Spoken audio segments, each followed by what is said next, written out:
আমি শফিকুল আমার সুন্দরী বিবাহিতা খালাতো বোন ১ মাসের জন্য আমাদের বাড়িতে থাকতে এসেছিল। কারণ ওই সময় আমার আব্বা ও মা আমরা হজে যাওয়ার জন্য প্রস্তুতি নিচ্ছিল। তারপর আমার আব্বা মা যখন হজের জন্য বেরিয়ে পড়েছিল, তারপর সেদিন রাতে বাসায় আমি একাই ছিলাম। তারপর অর্ধেক রাতে মনে হলো কেউ যেন আমার পাশে শুয়ে আছে, আমাকে ছোঁয়ার চেষ্টা করছে। তারপর অনেক বেশি ঘাবড়ে গিয়ে চোখ খুলতেই দেখি আমার খালাতো বোন তো আমার চাদরের ভিতরে শুয়েছিল। আমাকে বলল, আমি খালাত ভাই আমার, তুই আমার কষ্ট জানিস না? জামাইবাবু আমায় তেমন একটা সময় দিতে পারে না। কি বলব, দুঃখের কথা, আমি অনেক কষ্টে আছি, তুই আজ আমার একটা কথা রাখবে ভাই।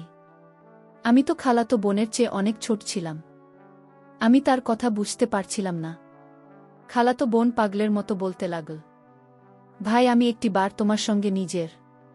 এবং এই কথা বলে আমার খালাতো বোন যখন আমার সাথে এমন করল, আমি তখন চোখে ঝাপসা দেখতে শুরু করেছিলাম। আবার অনেক খুশি লাগছিল, কিন্তু আমি তখন বেহুশ হয়ে জ্ঞান হারিয়ে ফেললাম। যে কেউ আমার জায়গায় থাকলে জ্ঞান হারা হয়ে যেত, তার উপর আবার আমার খালাতো বোন, সে দেখতে অনেক সুন্দর ছিল। তারপর আমার যখন জ্ঞান ফিরে আসে, তখন আমিও সুযোগ পেয়ে আমার খালাতো বোনকে। আসলে আমার আব্বা মা যখন আমরা হজে যাওয়ার জন্য প্রস্তুতি নিচ্ছিল, ওই সময় আমি বাড়িতে একা থাকব, এটা ভেবে আমার ছোট খালার বোন ও জামাইবাবুকে আমাদের বাড়িতে ডেকেছিল এবং আমার খালা ও তাদের সঙ্গে এসেছিল। আসলে ওই সময় কিন্তু আমার জামাইবাবু বলেছিল আমার খালাতো বোন স্বপ্নাকে নাকি এখানকার সব থেকে বড় ডাক্তারের কাছে চিকিৎসা করানোর জন্য অ্যাপয়েন্টমেন্ট নিয়েছে। তাই সে এই বাহানায় আমার বাসায় থেকে চিকিৎসা করাবে এবং আমার খাওয়া দাওয়ারও খেয়াল রাখবে। যেহেতু আমি বাবা মায়ের একমাত্র পুত্র সন্তান ছিলাম, আমার নিজের বোন বা দিদি থাকলে হয়তো আর কাউকে ডাকতে হতো না। তাও এমন নয় যে আমি কিছু রান্নাবান্না বা কোনো কাজ করতে জানতাম না। আমি মোটামুটি রান্নাবান্না করতে জানতাম। কিন্তু আব্বা মা ভেবেছিল আমার খালাতো বোন ও খালা আমাদের বাড়িতে এসে থাকলে আমার একাকিত্ব বোধ থাকবে এবং আমাকে কোনো কিছুর জন্য খুব বেশি কষ্ট করতে হবে না। ওই সময় আমার কলেজের 3rd ইয়ারে পড়াশোনা চলছে এবং আমি কিন্তু ভীষণ তরুণ ও পেশিবহুল পুরুষ ছিলাম। আমার শরীর স্বাস্থ্য দেখে কেউ বলতো না যে আমার এতটা কম বয়স, কারণ ছোটবেলা থেকেই আমার শরীরের গ্রোথ অনেক বেশি ছিল এবং আমি দেখতেও ভীষণ সুন্দর ছিলাম।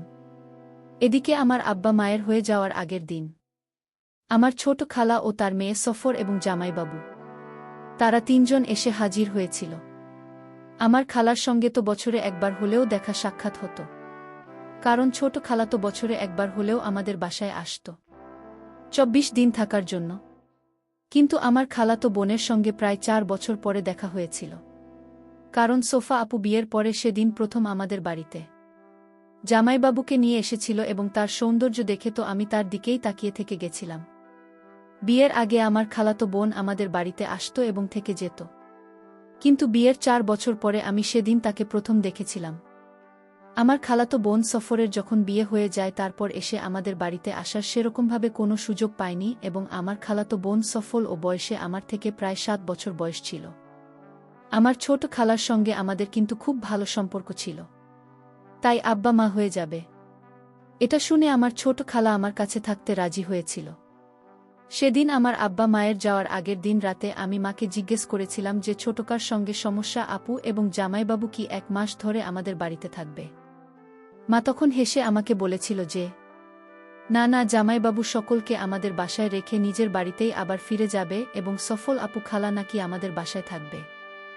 আমি তোমাকে একটা প্রশ্ন করেছিলাম যে স্বপনবাবু নিজের সংসার ছেড়ে আমাদের বাসায় 1 মাস থাকলে জামাইবাবু ও তার শ্বশুরবাড়ির এতে কোনো আপত্তি হবে না? তো মা তখন আমাকে বলেছিল যে আপু অনেক দিনের চিকিৎসার জন্য এখানে এসেছে এবং এই চিকিৎসাতে 1 মাস সময় লাগবে। তারপর আমি আর এই ব্যাপারে বেশি কথা বলেন। পরের দিন সকালবেলা আমার আব্বা মা নিজের যাত্রার জন্য বেরিয়ে পড়েছিল আমার আব্বা মায়ের চলে যাওয়ার পরে। কিন্তু আমার খালাতো আপু, আমার খালা ও জামাইবাবুর সঙ্গে আমার খুব ভালো সময় কেটেছিল। তারপর জামাইবাবু আমাদের বাড়িতে 2 দিন থাকার পরে নিজের বাড়ির জন্য রওনা দিয়েছিল। আমার জামাইবাবু যখন আমাদের বাসা থেকে চলে গিয়েছিল, তারপরে সেদিন আমি আমার খালা মিলে যখন একসঙ্গে রাতের খাবার খাচ্ছিলাম, ঠিক ওই সময় আমি কিন্তু সফল আপুর সঙ্গে অনেক ধাক্কা করেছিলাম। বলেছিলাম, সফল আপু তুমি কত সুন্দর, কিন্তু তোমার বর ততটাই কুৎসিত দেখতে, আমার কথা শোনা মাত্রই জানি না কেন আমার খালাতো বোন রাগ করে। খাবার ছেড়ে টেবিল থেকে উঠে ঘরের ভিতরে চলে যায়। আমি তখন খেলার মুখের দিকে তাকিয়েছিলাম এবং ভীষণ লজ্জা পেয়েছিলাম এবং বুঝতে পেরেছিলাম যে আমি হয়তো একটু বেশি ঠাট্টা করে ফেলেছি। খালা তখন আমাকে বলেছিল আসলে পয়সা বালা দেখে নাকি সফল আপুর বিয়ে জামাইবাবুর সঙ্গে দিয়েছিল, কিন্তু সফল আপুর আমার জামাইবাবুকে নাকি পছন্দ ছিল না, কারণ সে খুব কালো কুৎসিত ছিল দেখতে। ওই সময় আমি বুঝতে পেরেছিলাম যে আমি আমার খালাতো বোনের সঙ্গে ধাক্কা করে তাকে কষ্ট দিয়েছি। তাই রাতের খাওয়া দাওয়ার পরে আমি তার ঘরে গেছিলাম তাকে সরি বলতে। তারপর সেদিন রাতে আমি যখন তার রুমে যাই তখন দেখি আমার খালাতো বোন ঘরের লাইট বন্ধ করে মন খারাপ করে বিছানা একদিকে চুপচাপ বসেছিল, এবং আমি যখন রুমে ঢুকে লাইটটা অন করে তার পাশে গিয়ে বসি এবং তাকে নরম স্বরে বলি, তখন সে নিজের আবেগ ধরে রাখতে না পেরে হঠাৎ করে কাঁদতে কাঁদতে আমাকে জড়িয়ে ধরে নিজের মনের কথাগুলো বলতে শুরু করে। আমি তো তাকে নিজের আপন মনে করে তার মাথায় হাত বুলিয়ে অনেক স্নেহ দিয়ে বলেছিলাম, আপু তুমি এ নিয়ে একদম মন খারাপ করো না, মানুষের চেহারাটাই সব কিছু নয়, চেহারার সৌন্দর্যের থেকে মনের সৌন্দর্য কিন্তু অনেক বেশি মূল্যবান ও কার্যকরী। পরের দিন সকালবেলা হঠাৎ করে আমার খালু ফোন আসে, এবং আমার খালুর সঙ্গে আমার খালা যখন ফোনে কথা বলে তারপরে সে অনেক বেশি কাজ শুরু করে এবং নিজের জামা কাপড় গোছাতে শুরু করে। তারপর খালাকে জিজ্ঞেস করতে জানতে পারি যে খালু নাকি সিঁড়ি থেকে পড়ে গিয়ে অনেক বেশি আঘাত পেয়েছে এবং তাকে হাসপাতালে ভর্তি করতে হয়েছে। এই কথা শুনে আমার খালার এদিন বাধ্য হয়ে নিজের বাসায় রওনা দিয়েছিল। না হলে তো আমাদের মাঝে একটাই কথা হয়েছিল যে যতদিন আমার বাবা মা বাসায় ফিরে না আসছে ততদিন ছোট খালা আমার সঙ্গেই থাকবে। কিন্তু সেদিন বাধ্য হয়ে খালাকে বাড়ি ফিরে যেতে হয়েছিল এবং আমার খালাতো বোন সফল আপু নিজের চিকিৎসার জন্য আমাদের বাড়িতেই ছিল। আমার খালার চলে যাওয়ার পরে আমি আমার খালাতো বোন আমাদের বাসায় একাই ছিলাম, এদিকে আমার আব্বা মায়ের সঙ্গে।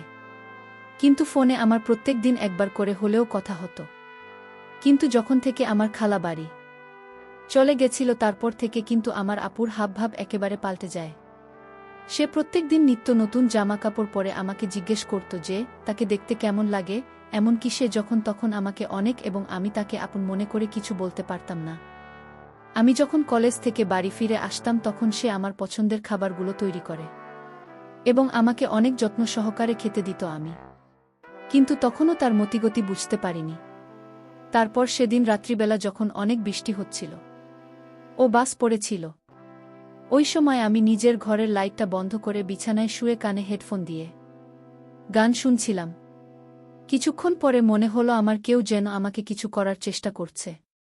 তারপর আমি যখন তাড়াতাড়ি কান থেকে হেডফোন খুলে দিয়ে মোবাইলে লাইটটা অন করতেই দেখি আমার খালাতো বোন তো কেঁদে কেটে অস্থির হয়ে পড়েছে। আমি তখন তাড়াতাড়ি ঘরের লাইটটা অন করে আপুর চোখের জল মুছে জিজ্ঞেস করলাম, তুমি এভাবে কাঁদছো কেন? সে তখন আমার পাশে এসে আমাকে বলল, শফিকুল আমি একা ওই ঘরে ঘুমোতে পারছি না, আমার ভীষণ ভয় লাগছে, হয় তুমি এ ঘরে আমার সঙ্গে ঘুমাও আর না হয় আমাকে ঘরে ঘুমাতে দাও, কারণ আমার ভীষণ ভয় লাগছে। তার কথা শুনে তো আমি তখন বাধ্য হয়ে তাকে আমার বিছানায় ঘুমোতে গিয়েছিলাম এবং আমি নিজের সোফাতে গিয়ে শুয়ে পড়েছিলাম। প্রথমে তো আমি এসব কিছুই বুঝতে পারিনি, কিন্তু ধীরে ধীরে বুঝতে পেরেছিলাম যে আমার খালাতো বোনের দৃষ্টিতে আমার দিকে অনেক বেশি সংকীর্ণ হয়ে যাচ্ছিল। এদিকে সে তো দিন দিন আমার সঙ্গে এমন ব্যবহার করতে শুরু করেছিল যে মনে হচ্ছিল যেন আমি তার নতুন বল। এমনকি সে আমার সাজগোজ করে আসত যাতে আমি তাকে কিছু বলি। আমাকে জিজ্ঞেস করত যে তাকে ওই রকম ছোট ড্রেসে কেমন দেখাচ্ছে। সেদিন আমি না পেরে আমার খালাতো বোনকে বলেছিলাম যে আমার সামনে এসব ড্রেস পরার কি আছে। আমার খালাতো বোন তখন বলেছিল যেহেতু অনেক বেশি গরম পড়েছে তাই নাকি সে গরম থেকে বাঁচার জন্য এই ধরনের ছোট জামা পরছে।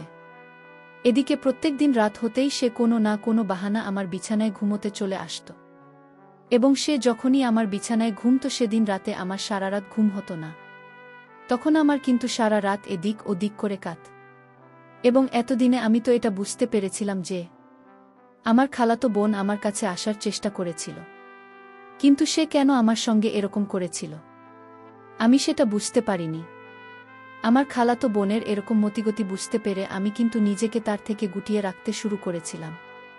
কিন্তু একটা জিনিস লক্ষ্য করেছিলাম, 7-8 দিন হয়ে যাওয়ার পরেও কিন্তু সে একদিনও চিকিৎসার জন্য ডাক্তারের কাছে যায়নি।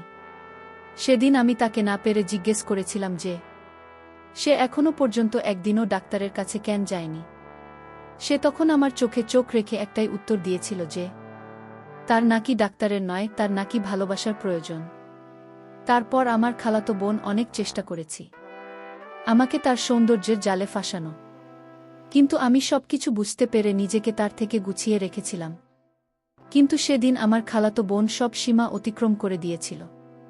যখন সে দেখে যে তার কোনো রকম চাল কাজ করেনি, তখন সেদিন দুপুরে আমি যখন নিজের ঘরে ছিলাম তখন সে নিজের বাথরুম থেকে অনেক জোরে জোরে চিৎকার করে বলছিল, শফিকুল, আমাকে তাড়াতাড়ি বাঁচাও, এখানে শর্ট সার্কিট হয়ে গেছে।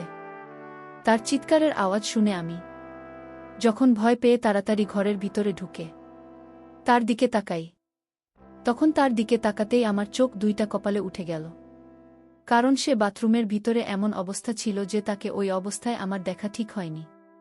তুমি এসব কি করছো? কেন তুমি আমার সঙ্গে এরকম করছো?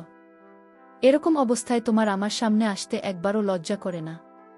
আর এখানে তো কোনো শর্ট সার্কিট হয়নি, তাহলে তুমি কেন মিথ্যে কথা বললে? তার মানে তুমি এটাই চাইছিলে তো যাতে আমি তোমাকে এই অবস্থায় দেখি, এবং তুমি যেটা চাইছো তোমার মনোকামনা যাতে পূরণ করি। যখন থেকে খালা আমার বাড়ি থেকে গেছে তারপর থেকে তুমি আমার সঙ্গে বাজে ব্যবহার শুরু করেছে। তুমি আমার থেকে কি চাইছো? তারপর আমার খালাতো বোন যে অবস্থায় ছিল সেই অবস্থাতে বলো, শুধু একবার তোমারে চাই, দয়া করে আমার পূরণ করো। আমি তখন আমার খালাতো বোনকে হুমকি দিয়ে বললাম, তুমি এখান থেকে চলে যাও, না হলে আমি কিন্তু এসব কথা আমার বাবা মাকে ফোন করে বলে দেব। আমি কিন্তু এতদিন চুপ করেছিলাম, তার মানে এই নয় যে আমি তোমার এই অসভ্যতা দেখে এখনো চুপচাপ থাকব।